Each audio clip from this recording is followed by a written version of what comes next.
Puji Tuhan, saya sampaikan selamat pagi dan salam sejahtera dalam Tuhan Yesus Kristus. Haleluya. Bersyukur kita boleh kembali beribadah bersama. Mari kita melanjutkan belajar kita dari firman Tuhan. Kita sampai pada Injil Lukas pasal 21 ayat 25 sampai 38.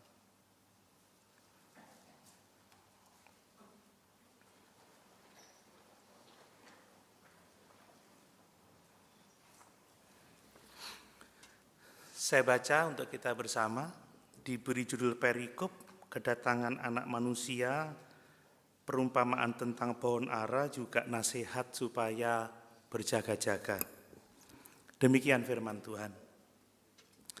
Dan akan ada tanda-tanda pada matahari dan bulan dan bintang-bintang. Dan di bumi bangsa-bangsa akan takut dan bingung menghadapi deru dan gelora laut.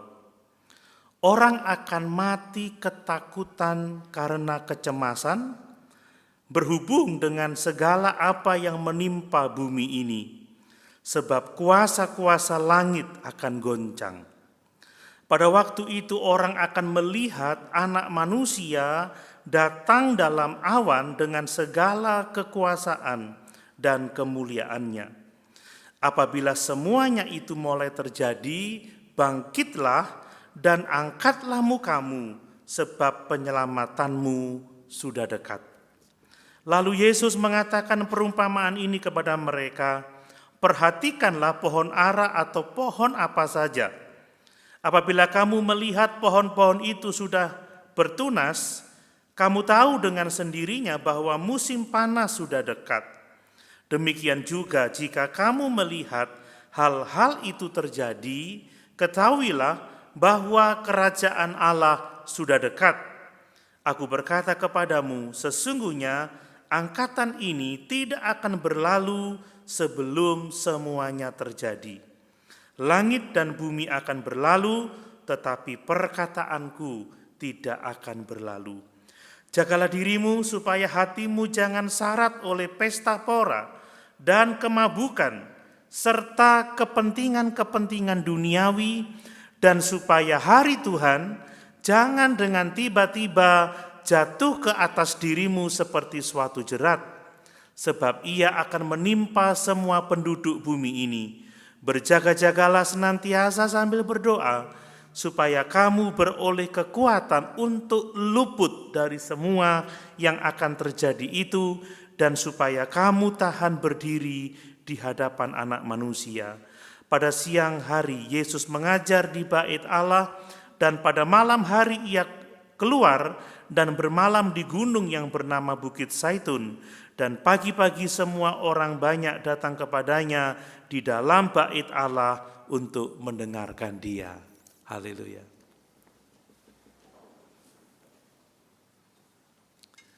Dalam teks ini, Tuhan Yesus sedang mengajar para murid dan orang banyak yang mendengarkan Dia tentang kedatangannya kembali. Tentang kedatangannya yang kedua kali, di mana Dia datang dalam awan dengan segala kekuasaan dan kemuliaannya.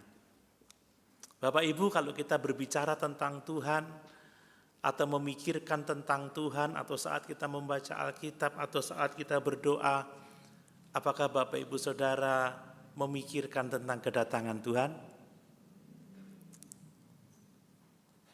Haleluya. Apakah yang kita pikir hanya masalah kalau ingat Tuhan, Tuhan penolongku, Tuhan penebusku, pemberi berkat, atau yang lainnya. Tapi apakah kita benar-benar memikirkan bahwa Tuhan itu akan datang kembali? Bapak Ibu dikasih oleh Tuhan, saat ini kita akan memikirkan bersama-sama, belajar dari firman Tuhan tentang kedatangan Tuhan kembali. Karena kedatangan Tuhan kembali adalah salah satu motivasi yang terbesar, yang terkuat, yang ditulis di Alkitab untuk kita menjalani hidup ini dalam kesalehan. Amin. Kalau kita tidak sungguh-sungguh menantikan kedatangan Tuhan, kita tidak akan berusaha untuk hidup saleh. Saya kemarin terima tamu, tapi tamu yang tak terduga. Saya pagi-pagi HP saya memang mati-mati semua, saya membaca firman Tuhan, saya merenungkan, saya menyiapkan khotbah. Saya biasa aja santai, celana pendek, belum mandi juga. Tiba-tiba istri saya bilang, "Pak, Bapak ini mau datang ke rumah." "Hah? Kapan?" "Sudah deket," katanya. "Katanya telepon kamu tidak kamu angkat." HP memang masih mati, saya bilang masih belajar. Saudara, langsung saya berdiri loncat ke kamar mandi. Siap-siap, karena akan kedatangan tamu. Bapak Ibu, kedatangan Tuhan seharusnya memotivasi kita untuk siap dan berjaga-jaga. Amin. Makanya kita perlu sering memikirkannya, sering mengingatkan, sering merenungkan. Nah, dari teks ini kita membaca bahwa kedatangan Tuhan kembali itu akan sangat dahsyat. Itu akan sangat megah, boleh dikatakan begitu. Karena dikatakan dia datang dengan segala kekuasaan, dia datang dengan segala kemuliaannya, dia datang di angkasa, dia datang di dalam awan. Kedatangannya akan dilihat oleh semua orang, baik yang sudah mati maupun yang masih hidup. Semua orang pada waktu itu akan meratapi dia. Bagi orang percaya kita bersuka cita melihat dia datang. Amin. Tetapi bagi orang-orang yang tidak percaya, yang tidak sungguh-sungguh mengikut dia, kedatangannya merupakan penyesalan yang sangat luar biasa karena ternyata dia Tuhan. Ternyata dia anak Allah, ternyata dia juru selamat. Makanya saya berani mengatakan bahwa saat Yesus datang kembali yang kedua kali itu, semua orang pasti akan bertobat, semua orang pasti akan percaya. Tetapi masalahnya banyak yang sudah terlambat. Mereka percaya saat kedatangan Tuhan untuk menghakimi semua orang.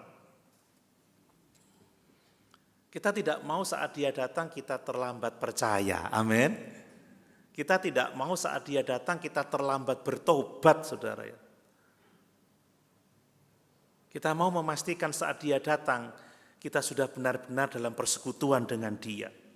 Nah, di bagian Alkitab yang lain menggambarkan bahwa kedatangan Tuhan akan disertai dengan pasukan malaikatnya. Saya tidak tahu apakah beratus-ratus atau berlaksa-laksa.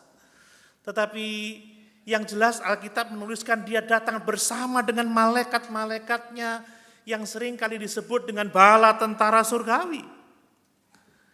Dan kedatangan Tuhan yang kedua juga dikaitkan dengan kebangkitan dari antara orang mati untuk mengalami penghakiman yang terakhir.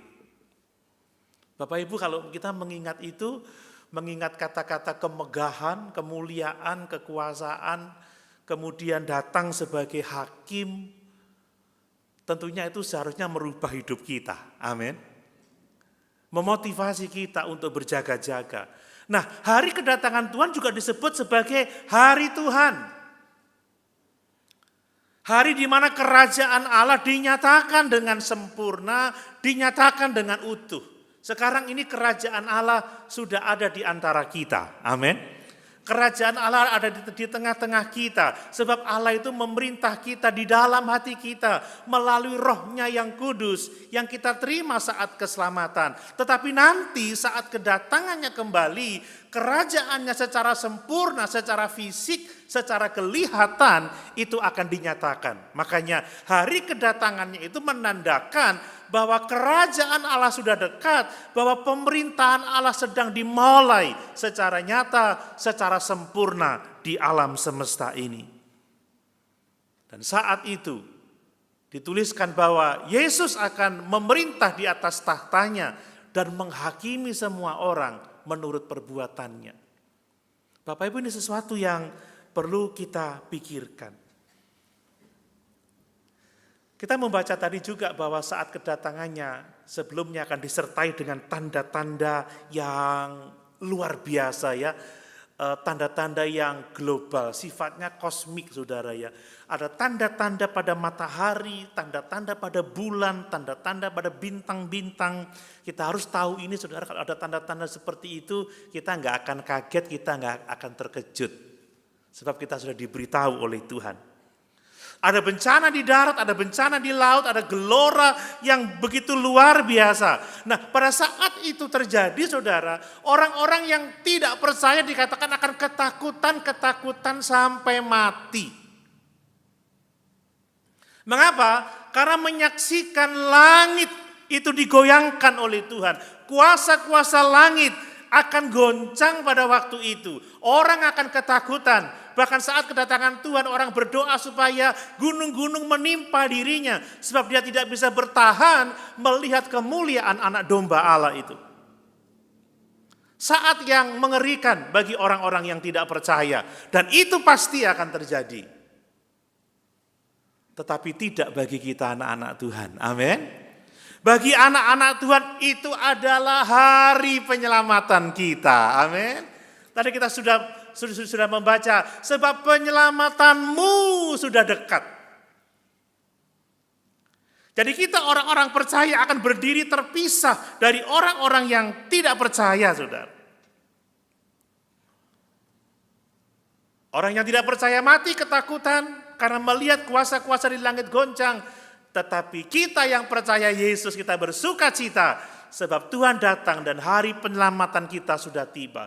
Bukan penyelamatan dari dosa lagi, tetapi pemuliaan kita, pengangkatan tubuh kita. Bagaimana dia menjadikan kita serupa dengan Yesus dalam kemuliaannya. Amin. Itu terjadi pada saat kedatangannya kembali. Saya yakin kalau ditanya apakah Bapak Ibu percaya dengan hari Tuhan ini, semua pasti akan bilang percaya. Cuman pertanyaannya adalah apakah kepercayaan kita itu mempengaruhi cara hidup kita. Saya kemarin tidak berpikir akan ada tamu, jadi saya santai. Tapi ketika, sebentar lagi ada tamu, maka saya tidak lagi santai, saya tidak lagi pakai kaos tidur. Saya sudah mulai mandi bersih, saya cepat-cepat keramas, saya siapkan diri pakai baju yang baik, dan saya sudah menunggu saat dia datang. Woi Pak Doni, sudah ditelepon 4 kali tidak jawab. Tapi seandainya saya tidak diberitahu istri saya bahwa dia akan datang, mungkin waktu dia datang saya kelabakan. Malu kan kalau ada tamu tidak siap. Meja masih berantakan. Amin Bapak Ibu. Malu kalau Tuhan datang kita tidak siap. Apakah iman kita pada kedatangan Tuhan kembali akan merubah cara hidup kita? Merubah cara kita beribadah? Apakah kita lebih semangat? Ini Tuhan mau datang nih. Apakah itu merubah cara hidup kita dalam melayani Tuhan? Cara hubungan kita dengan keluarga. Saudara, kalau Tuhan akan segera datang, baik-baiklah dengan keluarga. Amin, saudara. Baik-baik dengan sesama orang percaya. Melayani Tuhan dengan lebih sungguh lagi. Supaya kita pada waktu dia datang, kita tidak harus malu berdiri di hadapannya saat dia menghakimi kita. Dan kita mau ketika dia datang, dia memuliakan kita. Amin. Dia mau mengatakan, baik benar hambaku ini. Dia siap sedia. Bukan seperti 5 anak darah yang bodoh yang akhirnya harus kehilangan kesempatan untuk memasuki gedung pernikahan itu. Tidak seperti 2 orang yang tidur di ladang, yang sedang bekerja di ladang, yang satu diangkat, yang satu ditinggal. Orang-orang yang tidur bersama, yang satu diangkat, yang satu ditinggal. Kita mau semua siap saat dia datang. Semua kita diangkat bersama-sama dengan Tuhan di angkasa. Amin. Mari, Tuhan Yesus sedang memotivasi kita, saudara. Supaya kita memikirkan kedatangannya kembali. Dan karena Yesus pasti akan datang kembali, Yesus mau supaya kita waspada, supaya kita berjaga-jaga, supaya kita siap sedia menyongsong kedatangannya. Kita tidak boleh lupa, kita tidak boleh lalai, kita tidak boleh takut terkejut ketika melihat tanda-tanda di langit, tanda-tanda di bumi. Tetapi kita bersuka cita dan berkata, datanglah Tuhan, sebab penyelamatanku sudah tiba. Amin. Datanglah Tuhan, datanglah Yesus. Sebab kedatangannya akan menyempurnakan pekerjaannya di kayu salib. Bapak Ibu, kita ini sudah diselamatkan. Artinya apa? Dibebaskan dari dosa. Tetapi kita juga sedang diselamatkan. Artinya apa? Kita sedang dibebaskan dari kuasa dosa yang seringkali mendorong kita untuk memberontak kepada Allah. Roh Kudus menolong kita untuk hidup dalam kesalehan. Dan nanti kita akan diselamatkan, itulah saat kedatangan Tuhan. Kita akan dimuliakan seperti Yesus. Jadi kedatangan Tuhan kembali itu saat penyelamatan, artinya apa? Artinya kita yang sudah diselamatkan dari dosa, kita yang disertai Roh Kudus untuk hidup saleh, kita diubahkan seketika untuk menjadi serupa dengan Yesus.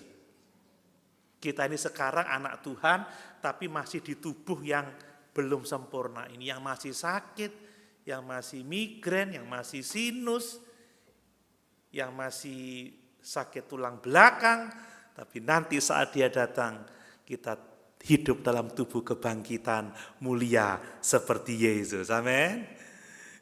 Itu luar biasa. Mari saya akan coba menyampaikan lebih detail dari ayat-ayat ini. Saya akan menghubungkan dengan perjanjian lama supaya pemahaman kita menjadi lengkap tentang kedatangan Tuhan. Ini penting untuk kita.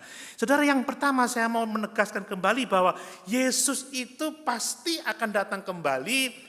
Sepasti bumi yang kita injak, bahwa bumi itu ada. Sepasti langit yang ada di atas kita. Sepasti bahwa nanti malam bintang-bintang akan hadir. Nanti malam bulan akan hadir. Sepasti bahwa matahari akan terbit tinggi pada hari ini. Demikianlah Yesus lebih pasti dia akan datang kembali. Dia akan datang kembali. Coba kita lihat ayat yang ke-27 lagi. Saya membaca ayat yang ke-27. Pada waktu itu orang akan melihat Anak Manusia datang dalam awan dengan segala kekuasaan dan kemuliaannya. Rupanya Petrus mengutip ini dari Daniel pasal 7 ayat 13 sampai 14. Menunjukkan bahwa Anak Manusia itu bukan manusia biasa atau seperti kita, tidak, tetapi dia adalah Tuhan. Yang datang itu bukan manusia biasa, yang datang itu adalah Tuhan, Allah di dalam daging, Allah di dalam tubuh kebangkitan. Coba kita baca Daniel pasal 7 ayat 13 dan 14.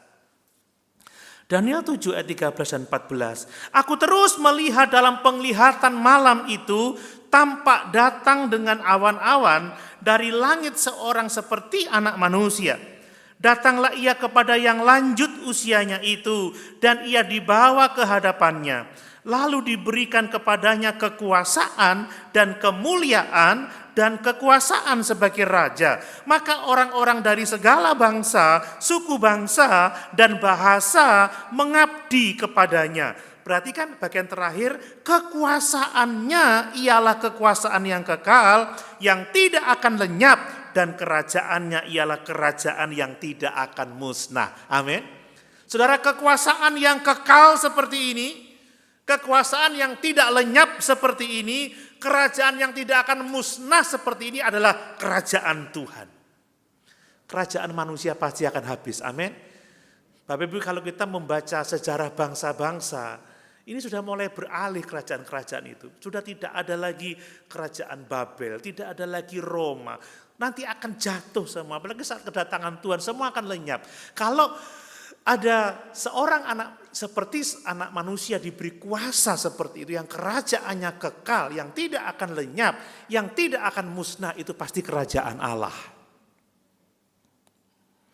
Jadi yang datang itu Allah sendiri. Dalam perjanjian lama, konsep yang datang itu adalah Allah sendiri. Yang datang di atas awan itu adalah Tuhan sendiri. Amin Bapak Ibu. Saudara, kalau yang datang Tuhan perlu dinantikan tidak? Halo? Perlu dinantikan, amin. Yang datang temen aja dinantikan kok, siap-siap. Apalagi kalau kita sungguh-sungguh yakin Tuhan akan datang, kita mau pakai parfum termahal yang kita punya. Parfum termahalnya apa saudara? Itulah perbuatan baik kita, amin. Itulah pelayanan kita, itulah ibadah kita, itulah penyembahan kita. Kita akan siap dengan kehidupan yang saleh, saudara. Jadi Lukas pasal 21 ayat 27 itu menunjuk kepada Allah sendiri yang datang di awan-awan. Allah yang menjadi manusia. Pada mulanya adalah firman. Firman itu bersama-sama dengan Allah dan firman itu adalah Allah. Dan firman itu menjadi manusia. Dia telah mati, dikuburkan dan dibangkitkan. Dan sekarang dia ada di dalam kemuliaan di sebelah kanan tahta Allah Bapa di surga. Dan akan datang kembali untuk menghakimi semua umat manusia. Dan untuk menjemput umat ketebusannya. Makanya bagi kita Tuhan datang itu penyelamatan kita sudah tiba. Amin. Saudara, kedatangannya sangat kontras dengan kedatangannya yang pertama. Memang yang pertama kita melihat ada kemuliaan, seperti ada malaikat datang untuk memberitakan tentang akan dikandungnya Mesias oleh Maria. Kita melihat paduan suara sorgawi yang mengumumkan kedatangan Yesus Kristus yang pertama. Kita melihat bintang yang menuntun ketiga orang Majus itu untuk datang menyembah Yesus.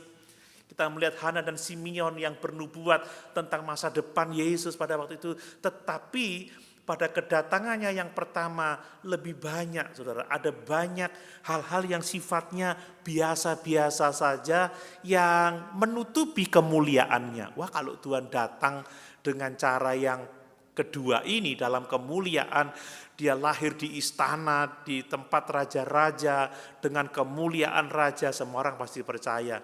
Tapi kedatangan yang pertama sangat sederhana, saudara. Tetapi kita yang melihat Yesus yang sederhana itu, kita tahu dia Allah Raja di atas segala raja. Amin. Yesus yang teraniaya, Yesus yang disalib itu adalah Raja di atas segala raja. Yang telah mengasihi kita. Dia lahir dari pasangan yang sederhana. Yusuf dan Maria, dia adalah seorang pekerja biasa, bukan seorang bangsawan, dia bukan. Tinggal mau menginap saja ditolak, ya mungkin dipikir tidak punya uang orang ini. Tapi di Alkitab mengatakan tidak ada tempat, tidak ada tempat, ini bisa saja dia ditolak. Mungkin disiapkan untuk orang-orang kaya itu, hotel-hotel pada waktu itu. Atau penginapan pada waktu itu. Yang datang itu hanya para gembala, ya. Bukan ahli Taurat, bukan orang Farisi, orang-orang terkemuka dari orang-orang Yahudi. Memang ada orang Majus, tetapi bukan orang-orang terkemuka, orang Yahudi. Dan berbeda dari gambar-gambar yang kita punya saat Natal, Yesus ada halo di wajahnya, ada sinar gitu ya, ada cahaya mengelilingi. Tidak seperti itu realitanya. Dia sangat sederhana, bayi mungil yang dibungkus dengan kain lampin dan ditaruh di tempat makan domba. Tetapi ketika dia datang kembali, dia datang dengan kekuasaan dan kemuliaannya. Amin. Makanya orang yang dulu menolaknya meratap, saudara. Ternyata aku salah.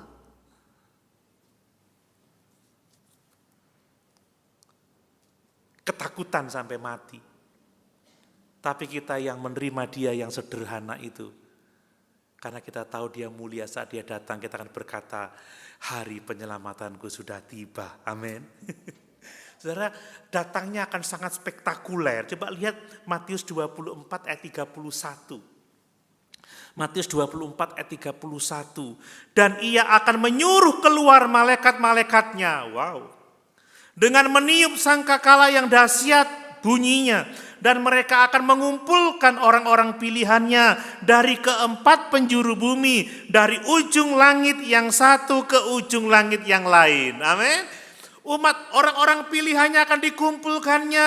Itu termasuk saudara dan saya. Amin. Itu pun kalau kita benar-benar orang pilihannya. Kalau enggak, satu diangkat, satu ditinggalkan. Nah, bagaimana kita tahu bahwa kita adalah orang-orang pilihan Allah? Kalau kita sungguh-sungguh mengikuti Yesus sebagai Tuhan dan Juru Selamat kita secara pribadi. Kalau kita bertuhankan Yesus, kalau kita hidup percaya dan taat pada firman-Nya, saudara, dia akan datang dalam formasi perang pada waktu itu. Dia datang menunggang kuda perang, kuda putih dengan seluruh pasukannya yang gilang gemilang. Itu coba lihat Wahyu 19 ayat 11 sampai 16. Wahyu 19 ayat 11 sampai 16. Lalu aku melihat sorga terbuka. Sesungguhnya ada seekor kuda putih dan ia yang menungganginya bernama yang setia dan yang benar. Ia menghakimi dan berperang dengan adil, dan matanya bagaikan nyala api, dan di atas kepalanya terdapat banyak mahkota, dan padanya ada tertulis suatu nama yang tidak diketahui seorang pun kecuali ia sendiri. Dan ia memakai jubah yang telah dicelup dalam darah, dan namanya ialah Firman Allah. Dan semua pasukan yang di sorga mengikuti dia. Perhatikan, wow.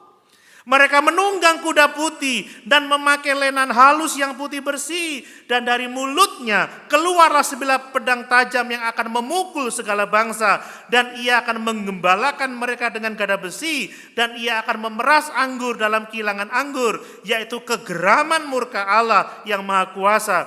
Dan pada jubahnya dan pahanya tertulis suatu nama, yaitu Raja segala raja, Tuhan di atas segala Tuhan. Amin.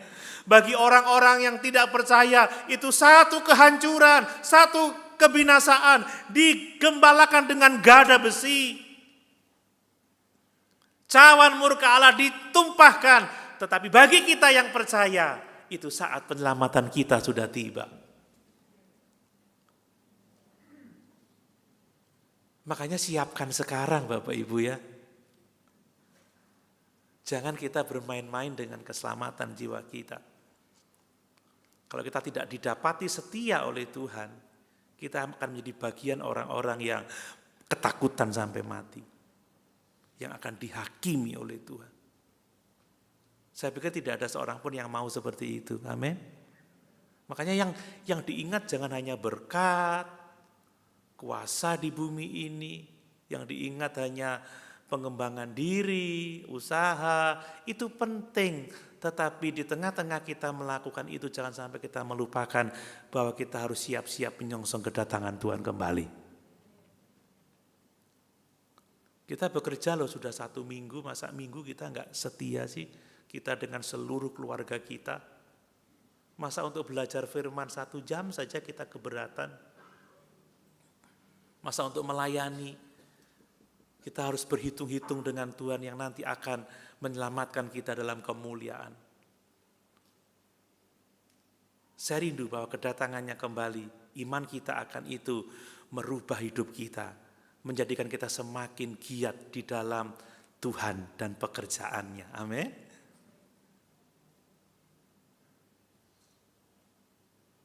Dia pribadi yang patut ditunggu-tunggu. Saudara, kedatangannya akan sangat mulia. Tetapi juga saudara, kita baca di bagian terakhir 19 ayat 33. Langit dan bumi akan berlalu tetapi firmanku tidak akan berlalu. Dia menegaskan apa? Sepasti tanah yang kita injak itu ada. Sepasti langit yang kita lihat itu, bahwa bintang-bintang ada di sana.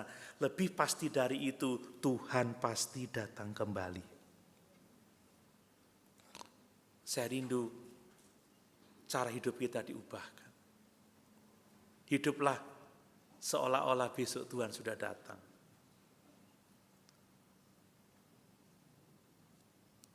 Kerjakan yang dijumpai tangan kita dengan sungguh-sungguh, pekerjaan dengan sungguh-sungguh, belajar kuliah dengan sungguh-sungguh, tetapi dengan iman bahwa Tuhan juga akan segera datang. Supaya kesungguhan kita, pekerjaan kita, studi kita tidak menjauhkan kita dari persekutuan dengan Tuhan. Amin. Tapi bekerja juga di dalam persekutuan dengan Tuhan. Tidak melalaikan Tuhan. Setia, lebih baik lagi di dalam mengiring Tuhan. Hal yang kedua, saudara.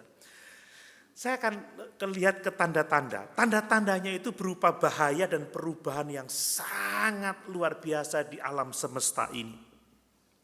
Kalau dalam catatan Matius 24, juga Markus pasal 13, kita melihat beberapa tanda di sana.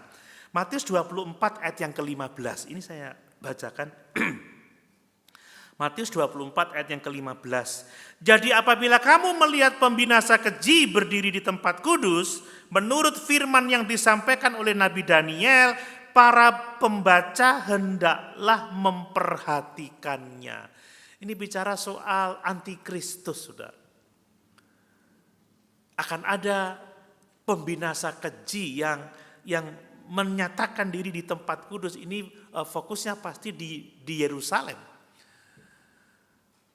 Tetapi kedatangan dia akan berdampak pada seluruh bangsa-bangsa. Dan tidak hanya itu, kita membaca bahwa ada Mesias-Mesias palsu, ada nabi-nabi palsu akan muncul dan menipu banyak orang.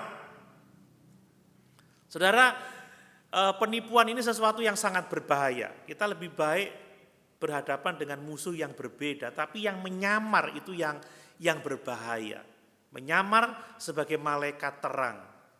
Kita ini seringkali mudah tertipu karena kita nggak fokus pada kebenaran. Kita fokus pada pemberitanya.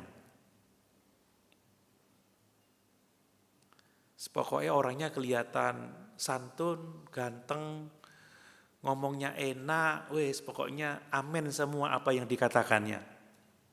Ikut semua yang dikatakannya. Tapi kita nggak sungguh-sungguh memperhatikan apa yang dikatakannya.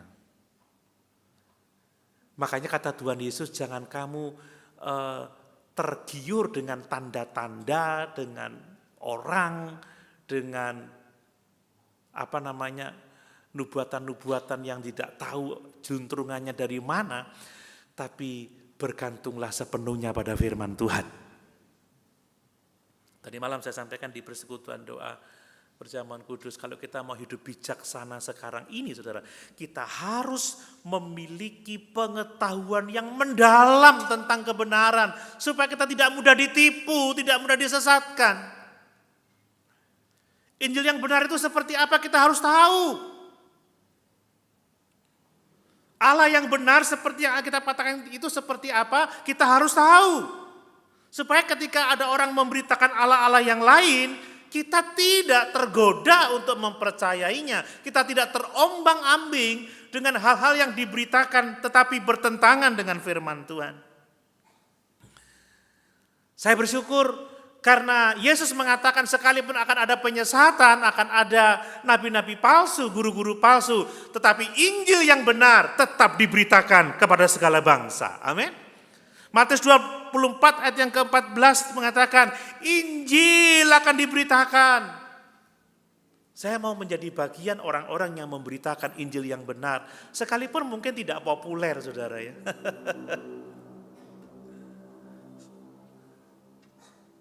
Makanan sehat itu tidak populer. Coba McD, Kentucky, fried chicken, itu populer, pasti anak-anak muda suka. Tapi coba ayam rebus sambal korek, waduh mikir saudara.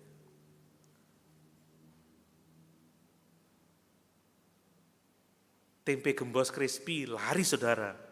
Tapi tempe kukus, tapi kebanyakan fast food kayak akhirnya ya nggak sehat kan?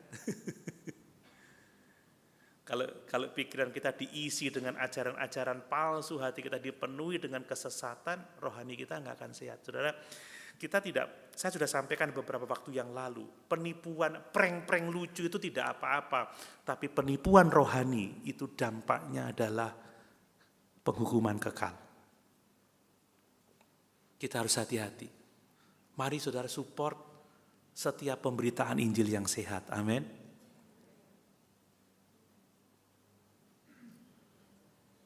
Kadang-kadang kalau saya diundang gitu cukup sekali, tidak diundang lagi karena keras.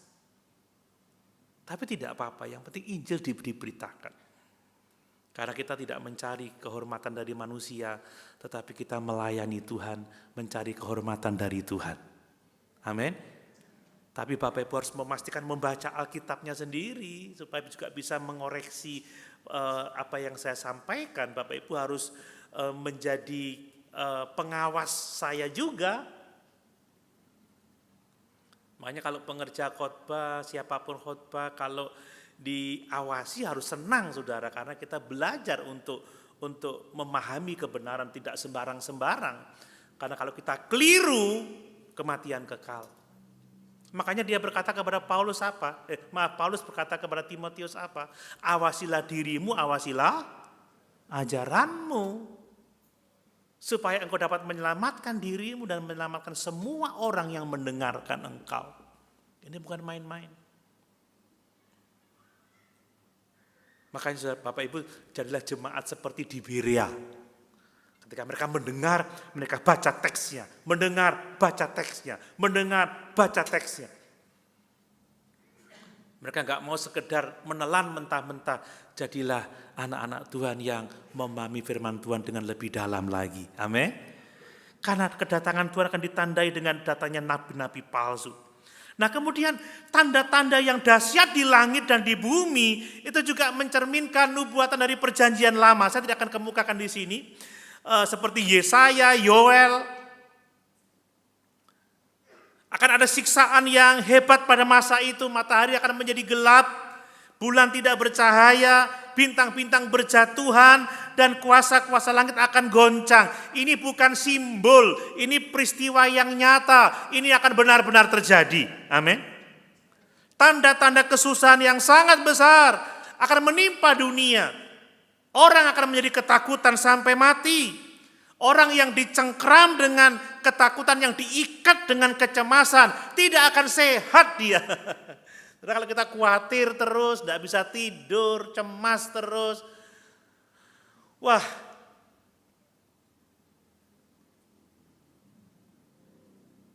tidak ada sukacita, bahkan kematian yang akan terjadi. Tetapi orang percaya tidak takut karena dia percaya kepada Tuhan. Orang percaya tidak akan bimbang, tidak akan gelisah, tidak akan diikat dengan kecemasan. Saudara, kalau kita belajar percaya sejak sekarang, tentang semua hal yang dihadapi dalam hidup ini, saat kita melihat langit ini goncang, kita tidak akan cemas sebab kita percaya Tuhan itu pembebas kita, sudah akan segera datang. Ini yang harus kita kembangkan. Nah, kalau kita tidak bisa beriman dalam perkara-perkara kecil, perkara-perkara dunia, kita tidak akan dipercayakan oleh perkara-perkara besar, yaitu perkara-perkara rohani. Bapak Ibu, ini disiplin pribadi yang perlu kita kerjakan masing-masing. Bapak Ibu harus bertindak secara pribadi. Kita akan bertanggung jawab sendiri terhadap kesiapan kita saat kita menantikan Tuhan. Ya,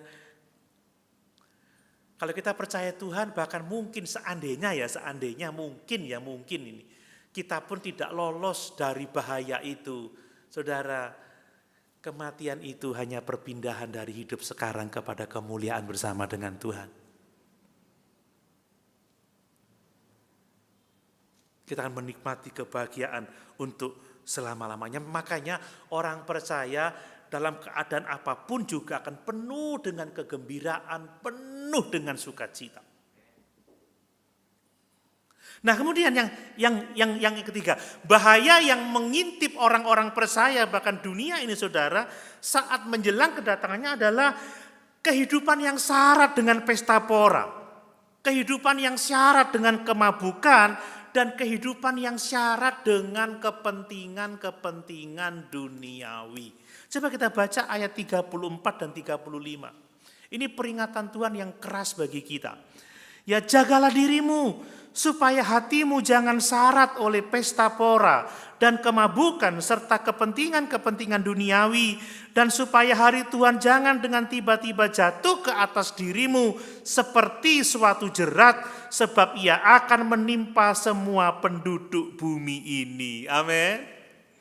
Ada peringatan berarti ada bahaya. Apa bahayanya? Kalau hidup kita hanya dipenuhi oleh apa? Oleh pesta pora, kesenangan duniawi, oleh kemabukan.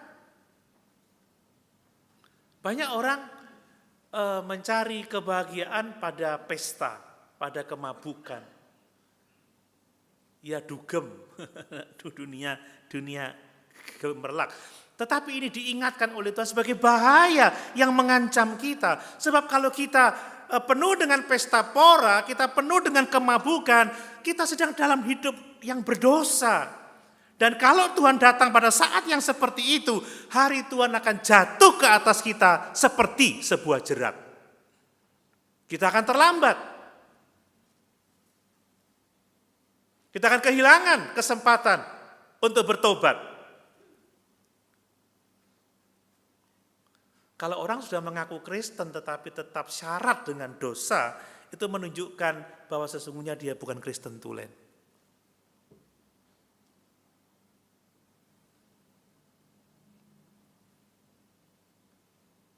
Bagaimana seandainya Tuhan datang nanti siang sudah siap Bapak Ibu? 1, 2, amin. Hai amin semua, yuk gampang kan ngomong amin. Amin. Nah gampang ngomong amin, tapi siap itu yang gak gampang. Coba sepanjang minggu ini lebih banyak kepentingan duniawi atau kepentingan Tuhan? Sepanjang minggu ini lebih banyak penuh dengan Roh Kudus atau mabuk oleh anggur?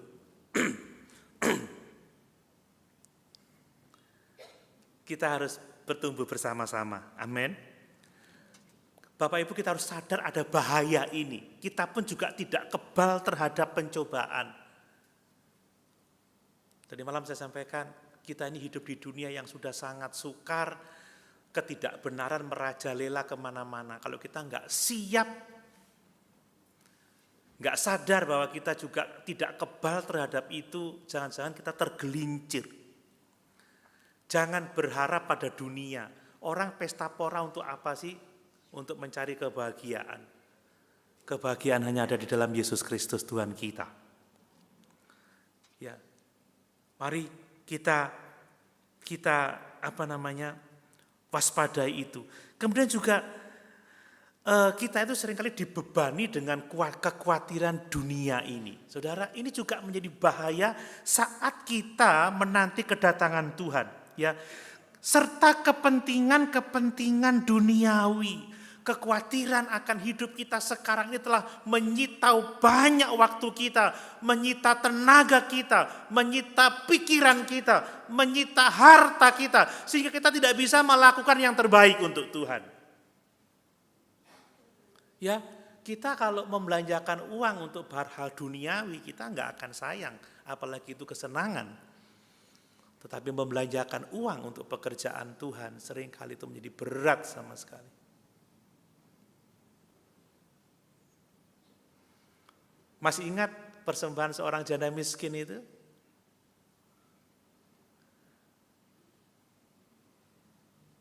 Dia contoh seorang yang mengasihi Tuhan. Dia hidup dalam iman. Dia memberikan yang terbaik untuk Tuhan. Kadang kepentingan dunia, jujur saya juga begitu ya. Kepengen ini gitu, mau, kalau pokoknya ada, beri. Mau pergi. Tapi kalau untuk pelayanan kadang kita masih berhitung. Itu menjadi beban, itu menjadi beban Bapak Ibu ya. Ya, bukan berarti kita nggak khawatir, artinya kita cuek aja, nggak usah kerja, nggak usah mengembangkan. Oh tidak seperti itu.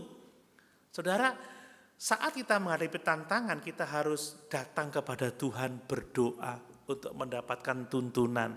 Dan ketika tuntunan Tuhan itu nyata, kita melakukannya bersama-sama dengan Tuhan. Amin. Tidak dengan stres lagi, tidak dengan ketakutan lagi, tetapi dengan sukacita, dengan damai, sejahtera, dan iman bahwa Tuhan akan memberkati usaha kita. Beda loh orang kerja karena stres, tekanan dengan kerja bersama dengan Tuhan, dengan sukacita, dan menantikan hasil yang Tuhan sediakan untuk dia. Beda. Oh, saya mikir kebutuhan saya. Saya mikir. Tetapi tidak harus terbawa stres sehingga kita dibebani dengan itu, sehingga tidak bisa tidur, tidak bisa berdoa, tidak bisa melayani. Saat itu datang kita berdoa, dan kita berusaha bersama dengan Tuhan. Yakin bahwa berkat itu pasti ada, amin. Jadi jangan dibebani dengan hal-hal itu sehingga kita tidak bisa berdoa. Kebaktian aja kadang kita hitung-hitungan, waduh kalau ini cuanku hilang ya, waduh nanti aku tidak bisa ya. Akhirnya kemarin saya cerita dengan saudara lewat telepon, saya tidak bisa nang gereja, saya sibuk. Akeh bisnisnya. Mau didatangi kayak apapun juga, sibuk. Nanti kalau tidak sibuk, aku akan datang. Enggak sibuk pas Tuhan. Waktu enggak sibuk, belum datang pas Tuhan datang. Terlambat sudah kau datang padaku. Kita tidak mau seperti itu, amin. Bapak Ibu, lepas beban supaya bisa setia beribadah.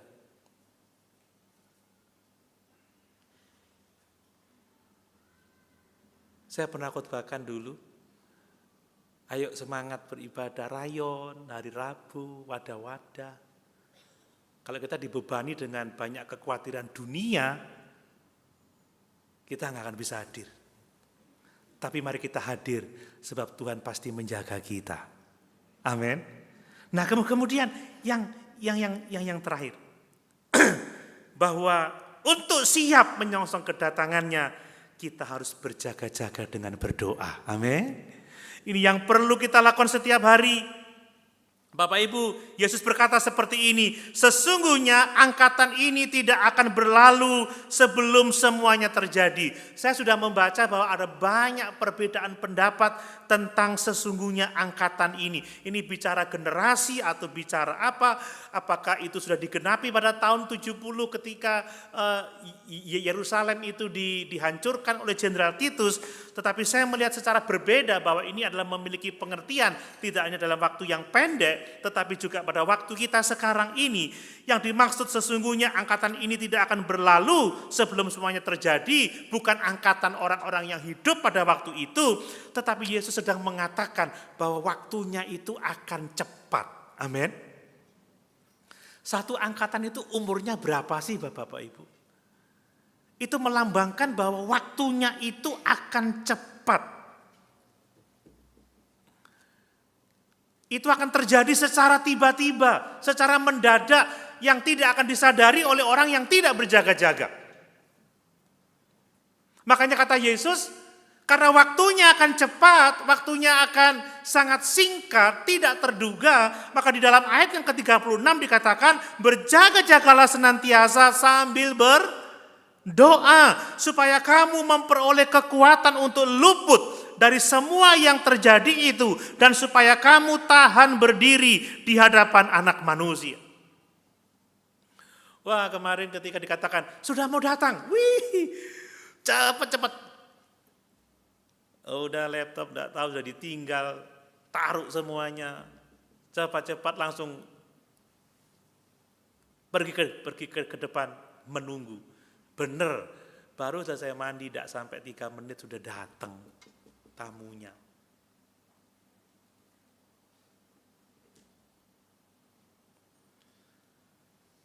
Saudara, waktu kedatangannya tak terduga dan itu akan cepat, makanya berjaga-jagalah senantiasa sambil berdoa. Berdoa di rumah, berdoa di gereja. Bapak Ibu, gereja ini diciptakan untuk apa? Untuk kita menyembah Tuhan, untuk kita bertekun dalam pengajaran, untuk kita melayani bersama-sama, untuk kita bertumbuh di dalam Tuhan. Amin. Ini goalnya, bukan untuk senang-senang nonton pertunjukan, bukan. Kita di sini untuk menyembah Tuhan. Kita di sini untuk belajar firman, kita berkumpul untuk apa? Untuk bertumbuh dalam iman, bertumbuh dalam kebenaran, menanti-nantikan kedatangan Tuhan kembali.